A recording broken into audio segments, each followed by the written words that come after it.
Hello, tribe. Welcome to the Married Truth Lounge. Lessons and blessings through real life experience. Uncut, unfiltered.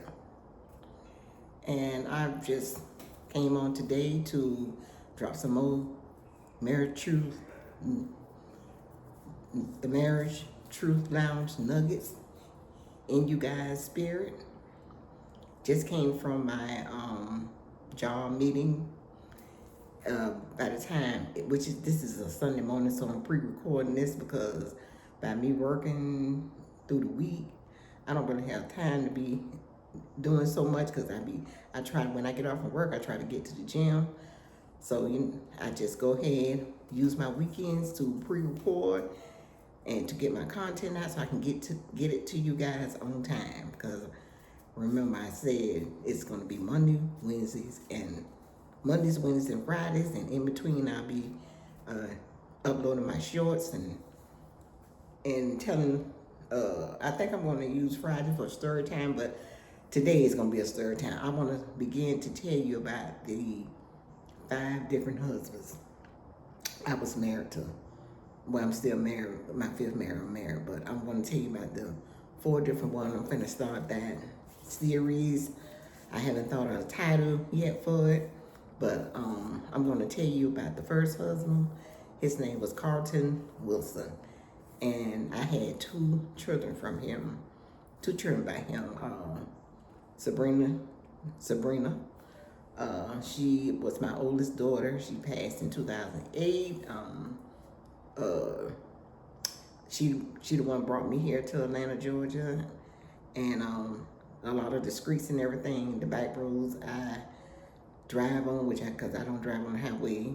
I can if I have to, if I get pushed to, but I prefer not to. The way these people drive in Atlanta, Georgia, I prefer not to drive on the expressway. 20, not that bad. I can do 20 if it comes to, pushing, whatever. Like I say, I can drive on the highway.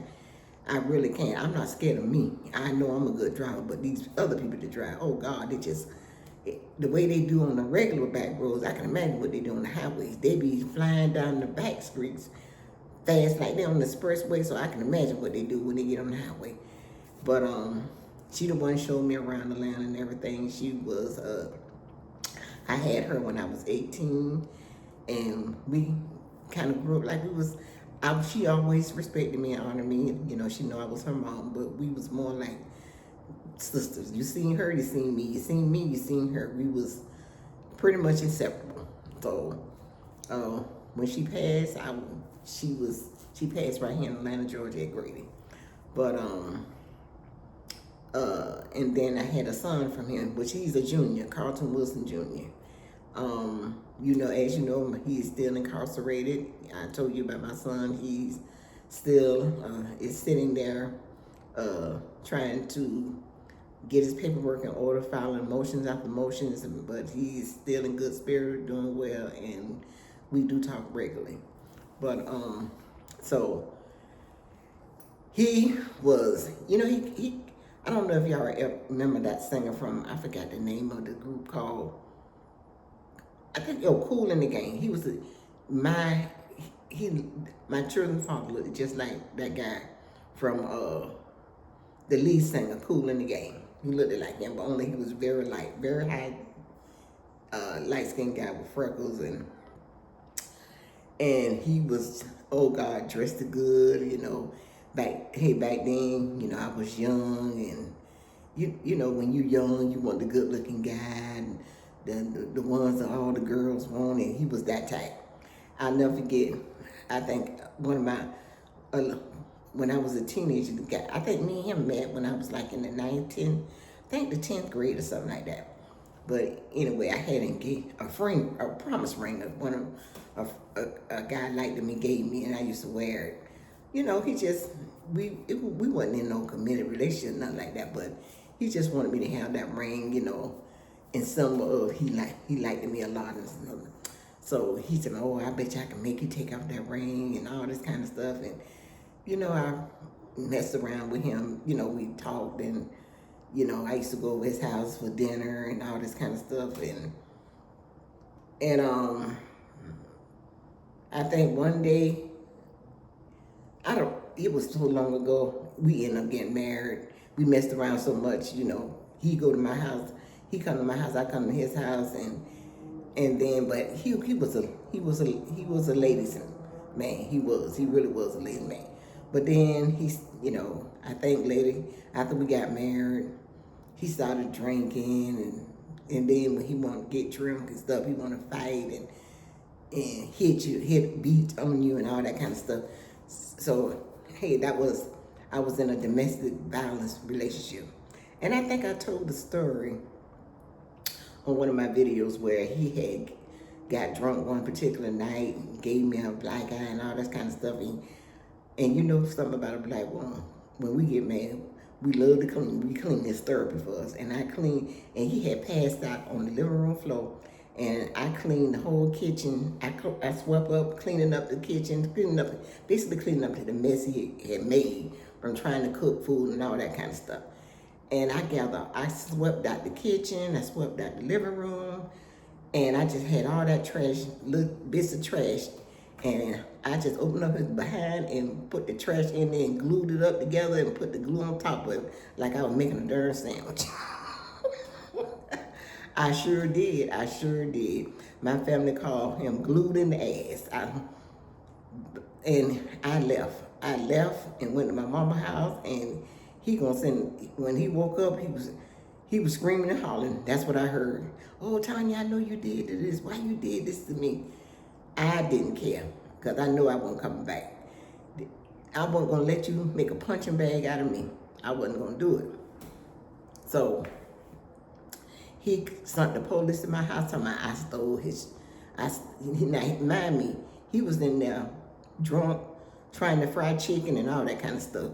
He got the chicken out the freezer and trying to cook, which he burned it up. He sent the police to my mama's house telling the police I stole his meat out the freezer.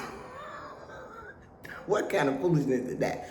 I stole the meat out of his freezer. Why would I take meat out of your freezer? I wasn't even much cooking. You the one got drunk and you call yourself cooking food for yourself, whatever you was doing.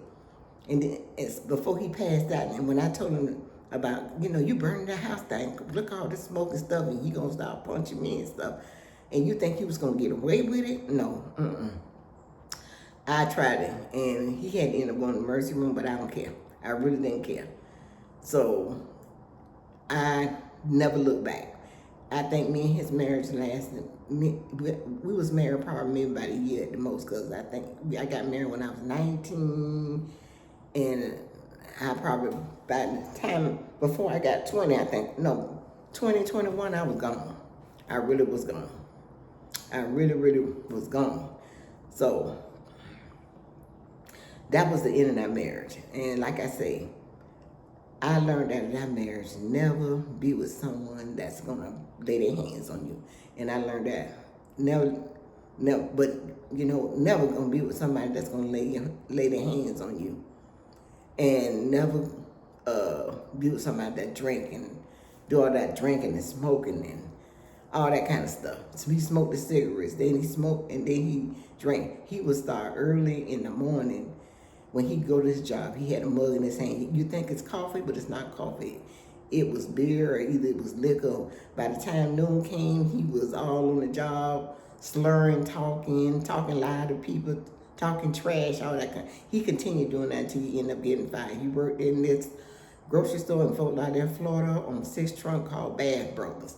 It's been around a long time. I don't know if that store still exists or whatever, but those old white people that owned that store, they loved him. True, they loved him. They loved him. But they had to end up letting him go because he was just making up, he just, he was unprofessional on the job. You can't, he did a lot of stuff. He worked in the meat department. He multitasked. He bagged for them. He took out people's grocery. I mean, he was good at what he did, and I'll never forget, one of his friends was looking for him, one of his co-workers, and he came to the house, and when I opened the door, he said, "You called wife?" And I said, "Yes, I'm called wife." And he was like, that man opened, he said, "I can't believe you called wife." He said, and I said, "Why?"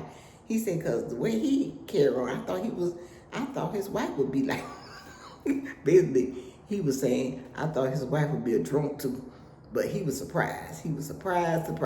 Actually, the man acted like he wanted to talk to me. But I said, no, he's not here, and he'll be back, blah, blah, blah, and he slammed the door. And so, it was, and he never did, I remember he told me he would. He said, you know what, you might as well, before all this took place, and we was talking one day when he was sober, he said, you might as well leave me because I can't take care of you and the kids and all this kind of stuff. That's what he told me. He said he couldn't take care of me and the kids. He said he wasn't in no position. I didn't never, and he didn't. He didn't take care of them. I don't even think he bought a box of Pampers. Even when he was, my brother would see him in the grocery store, and if he didn't have enough money to buy his bill, he would put them Pampers back. He sure would. He would put the Pampers back. And my brother seen him doing this numerous occasions. My brother, he's gone on. He been passed on since 1993, I believe it is. And he used to say, I see Carl in the store, and he had the money, and I had to end up giving him money for the Pampers and all this kind of stuff. When I tell you, and that's how I really learned how to take care of myself. Like, that's why it's important what man you get in your life. Because when I was with him, I kind of let myself go. I wasn't up on myself like how I am now. I remember one time I went to the flea market in Fort Lauderdale, Florida. They call it Oakland Park Flea Market. It was a well-known flea market in Fort Lauderdale off of Oakland Park. And I just had on this dress, and like my hair was standing on my head, and I'll never forget. I was a young girl, like I say, 18, 19. I think between 19 and 20, and the man said, your husband let you, he said, you married? I said, yeah. He said, your husband let you go out like that? When I heard that, never again. Now, mind me, coming to school, I was well put together and everything. But being around that type of person, was a drunk and all this kind of stuff, I kind of let myself go as a woman. But when I heard that thing stuck in my ear like doggone, I'll say, it just stayed with me. I couldn't get it out. And for that, now I say I never ever leave the house not looking good. Never ever. Now my mama raised me up, 14, to look good. And she said, no matter what you do in life, what kind of job you doing, where you going, always look good. Always do your best and look good doing it. And I always stood with that. But that certain part of my life, when I was telling you I was down in my life when I was with him, oh God, I was down in my life. My brother had to, I didn't have money.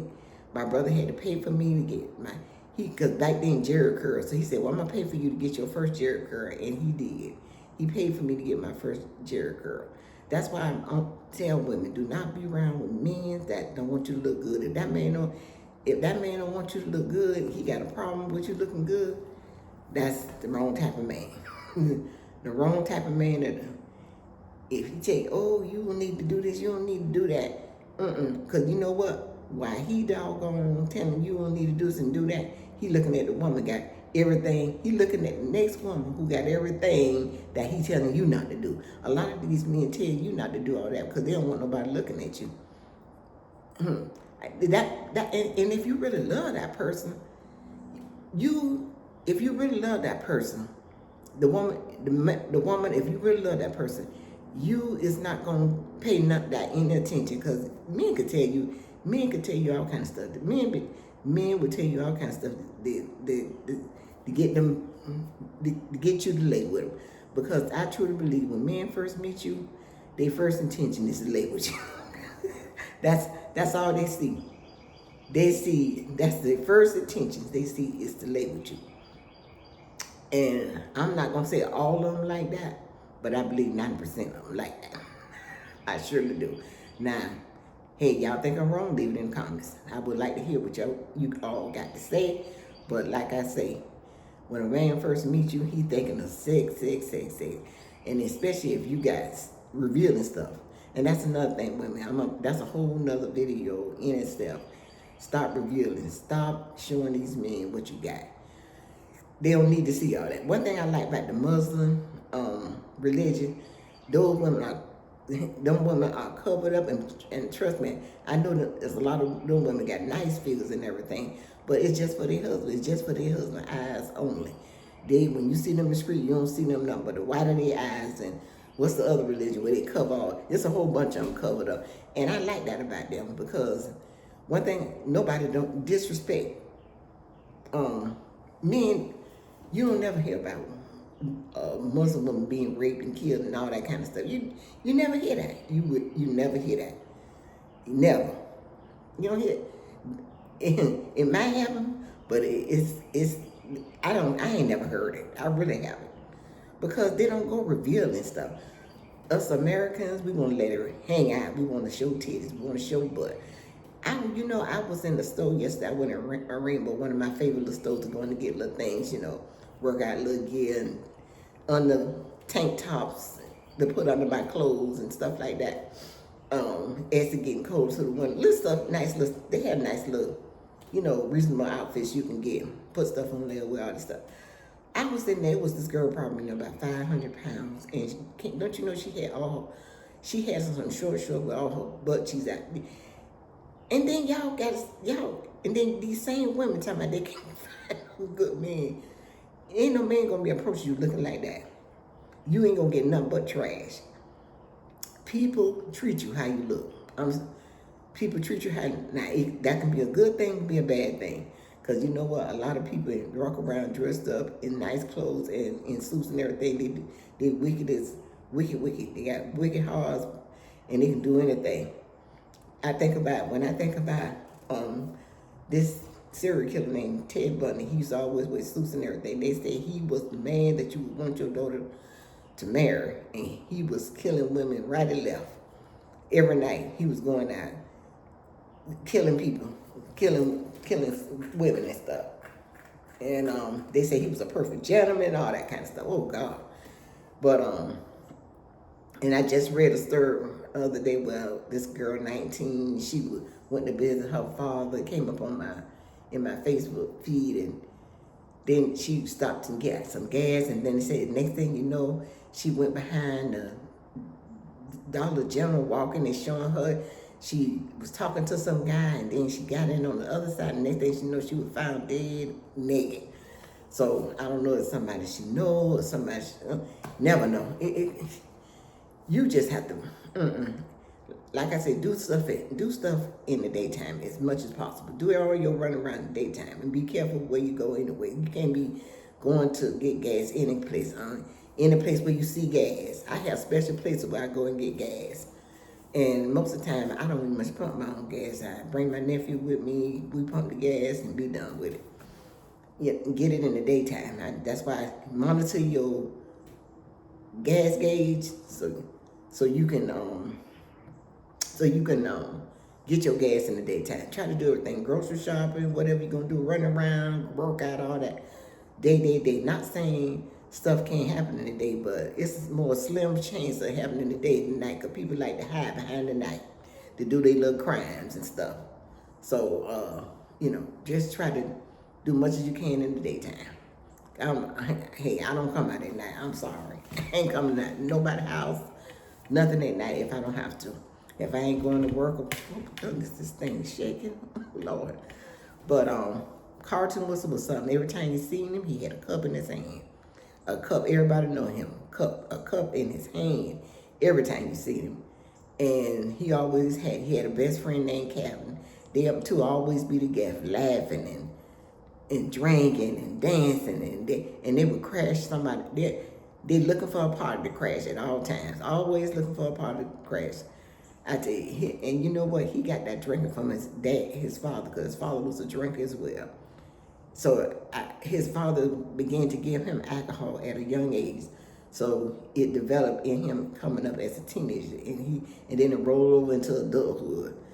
and they stayed right there, not in a good soul neighborhood where a lot of people, do all kinds of stuff. They had a house over there, the parents and stuff. The house was all together and everybody know it. And then Carl, he got in trouble and he went to jail because he shot somebody. I don't think did he kill him? I don't think he killed him, but he got into trouble for that. He did some time behind that. And so I tell you, he died in 2006, cirrhosis of the liver. And that didn't surprise me. At the time, I was living here in Atlanta, Georgia. And my daughter,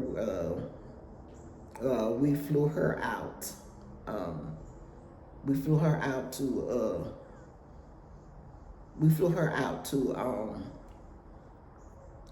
Fort Lauderdale. But we flew her out, and she attended his funeral. But like I said, I learned to not stay in a relationship with a man beating you on all the time. I did learn that in a relationship. And even though I learned that in that relationship, and not only that, I learned the lesson out of that: never deal with somebody who is an alcoholic. Oh goodness.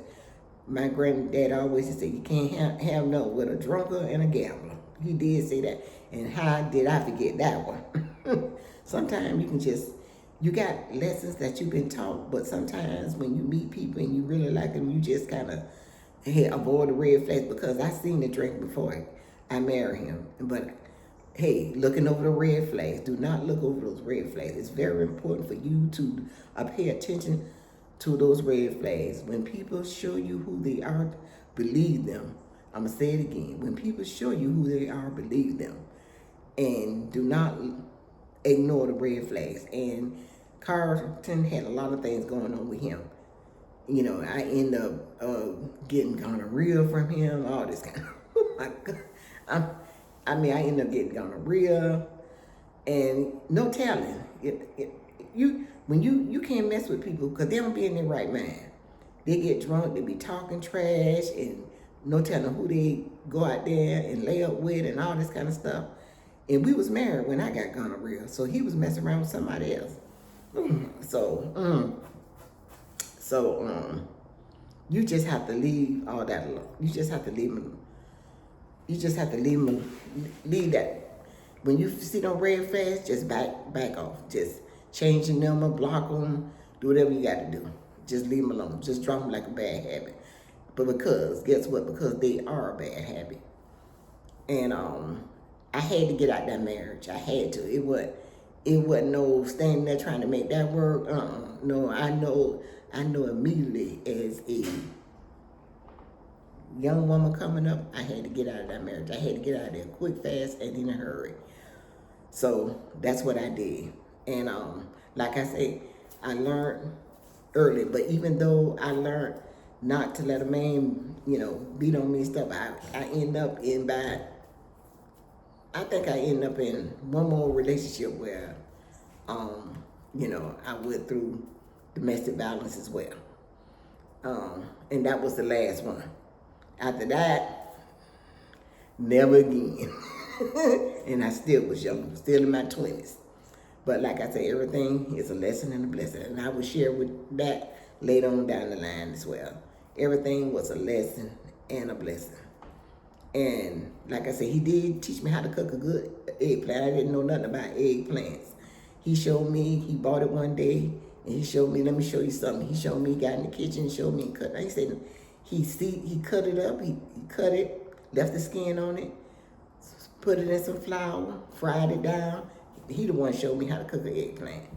And it was good. I said, this tastes good. I put a little ketchup on it, and I enjoyed it. I learned that, and hey, that's all I can say. That marriage there, that was a lesson. Hey, I know I didn't want nobody that drink. I didn't want nobody to drink and smoke, because when he used to kiss me, it was terrible. I didn't like the smell of his breath from the cigarettes, and I didn't like the smell of his breath from the liquor. And then even he smoked, our house smelled like smoke, the furniture smelled like smoke. The lesson learned that I don't never want to deal with somebody again that did all that. Never, ever.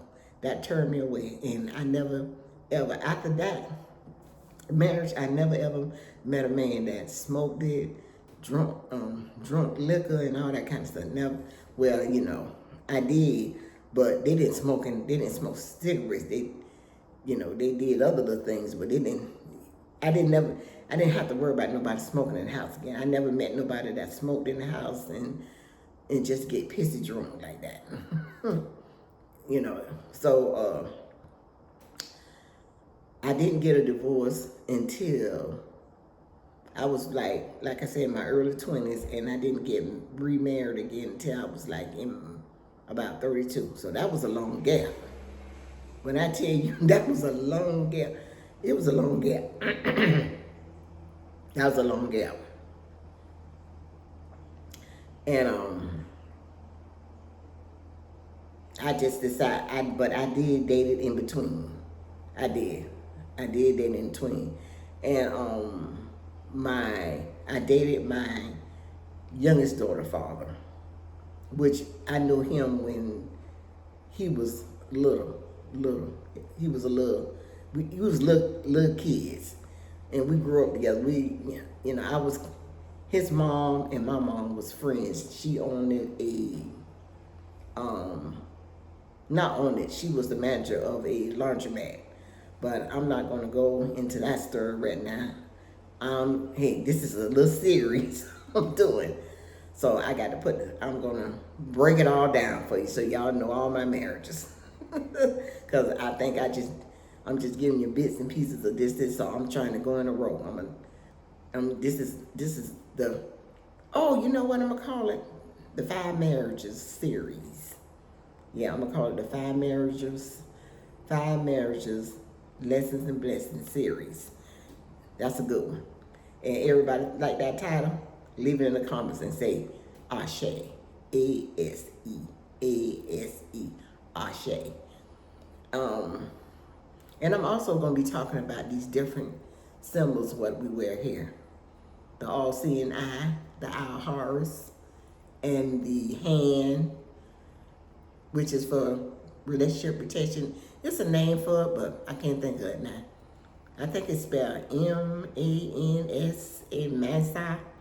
Massa, and y'all know the oh goodness, this symbol here is nothing. It's eternal life. It represents the protection, abundance, and the family, the marriage union, the family union. It's a whole lot going on with this. But I'm gonna be breaking it down for y'all. And I'll be talking more about stuff like that on Sunday for our spiritual growth. But I just want to start that series off, get this series started so I can just navigate through my 5 marriages.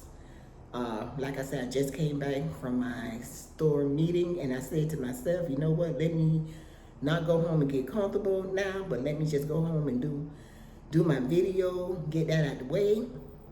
And I'm working on some more stuff. I just put together my podcast last night. So I'll be giving y'all the link also to be listening to that as well. I'll be talking about different things as well. Different things about my life experience and about marriages and dating couples and all that kind of stuff. A lot of stuff I'll be talking about. So y'all tune into my podcast as well. And I'll be doing some merchandising, t-shirts, mugs, all that stuff. I'm working on that now. So I can put that on my YouTube channel as well. And if you guys want to purchase it, hey, feel free to email me at queenwhocares at gmail.com. A is Apple, Queen, Queen, who, WHO, cares, CARES at gmail.com. So Any concerns, anything y'all would like me to talk about, you can always drop it in the comment, and we are all here together to make a better life for ourselves and the next generation. They don't have to go through what we went through. We already went through it for them. So we're here to give them wisdom, knowledge, and understanding to work through their relationship in a more healthier manner than we did when we did. So y'all just continue staying tuned, because big things are going. Big things are going. But I guess I said that pretty good. And for my subscribers that say that I talk country, yes I do. I do talk country, and I love it. Hey, it is what it is. It is what it is. And a lot of people, I come in the store and they say, "Oh, you talk like you're from the islands." I don't say it. I do not talk like I'm from the islands, because I know I got a southern accent. I was born in Savannah, Georgia. The first 12 years of my life, that's where I stayed. That's why I stayed, and I still got that accent. Now, I was raised in Fort Lauderdale. A lot of them people down there in Fort Lauderdale, they from Georgia and Carolina and Alabama and everywhere else.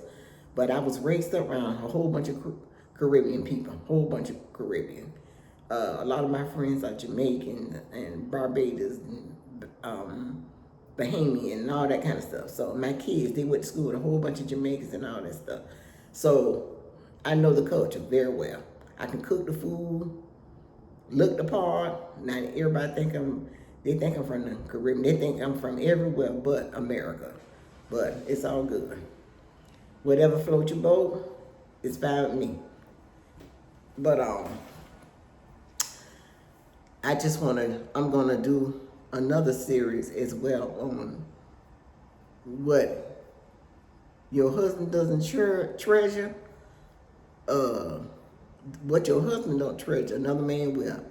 And you know what? I have to share it. My husband might see it, but hey, well. I'm not saying that he don't value or whatever, but it just amazed me how your husband can overlook a lot of things. But then you go places like just now, I just came from my job, and my job meeting, and you would think I was the next doggone celebrity walking in there, the way I was treated. I mean, it was, it's not nothing that went to my head or nothing like that, but it just amazed me. Somebody you be with every day, every day, and they just, overlook they overlook your worth, your value, and you're doing stuff for them all the time, and but then you go somewhere and somebody be like, because it was crazy. It's just crazy.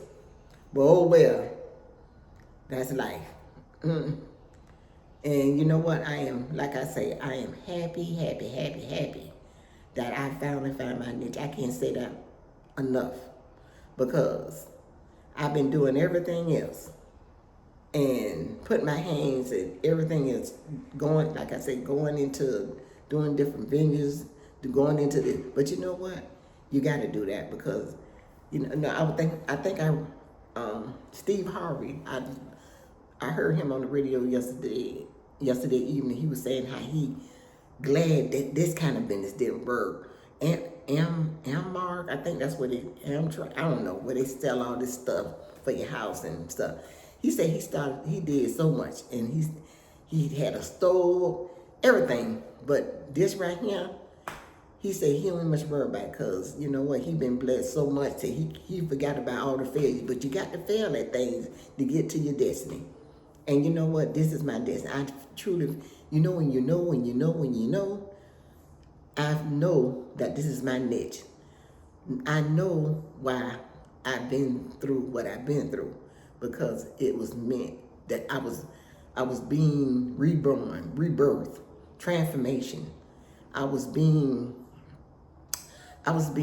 prepared for such a time as this to do what I need to do to flow in my purpose.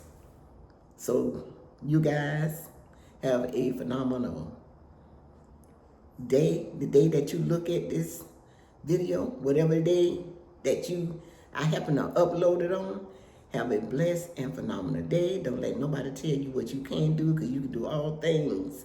There's nothing that you can't do. Like I tell you all the time, everything you see with your naked eye, it was created in somebody's mind first, and then it came into manifestation. It came into manifestation. They made it happen. So stop making excuses, stop procrastinating, and just focus on what you want to do with yourself and do it and make it happen. Don't let nobody tell you that you can't do this, you can't do that, it can't be done. I ain't never seen nobody do it, because you know what? Everybody been created different, from different materials, and nobody is not the same. So it might not work for them, but it's working for you. Everything is working for your good. Your better days are ahead of you. So with that being said, I'm going to end this video, and we will meet back in the Marriage Truth Lounge. 5 marriages, lessons and blessings through real life experience. Peace, love, and happiness.